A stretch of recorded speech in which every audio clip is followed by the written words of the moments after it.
In today's video, I'm going to teach you how to create a shared Google Drive folder step by step. We'll go through all the essential actions you'll need, ensuring that by the end of this tutorial, you'll be comfortable sharing your folders with others. We're diving right in, so let's make Google Drive work for you.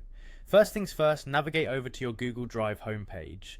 You can do this by entering the URL in your browser, or simply using the Drive app if you're on a mobile device. This is your workspace where all your files are organized. Once there, locate the file or folder you want to share.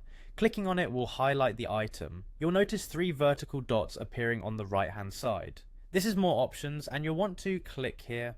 After clicking the 3 dots, a menu drops down. Hover your mouse over the share option. You'll then click on it. This opens up the sharing settings for your file. Here's where you decide who gets access. You'll see an option labeled restricted, meaning only certain people can currently see the file. Click on that and it changes to anyone with the link. This way, anyone with the link you provide will have access.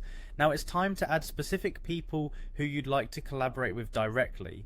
Into the space labeled add people and groups, you'll type in the email addresses of everyone you want to share with. Once added, consider what level of access they need. Do they just need to view the document, or do they need editing privileges? You can make this choice right in the sharing settings box. After choosing the appropriate permissions, hit send. Google Drive will then prompt you, letting you know the invitation has been sent out. Your collaborators will receive an email with a link to the shared file, and they'll have the specified access permissions you've set.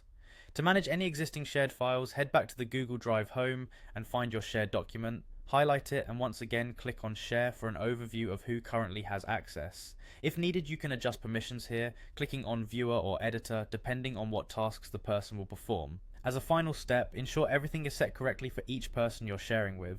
Remember, if at any point you want to revoke access, just revisit these settings and make the necessary changes. Sharing your Google Drive folders can streamline your workflow and is a great tool for collaboration, whether you're working on a group project or simply sharing files with family.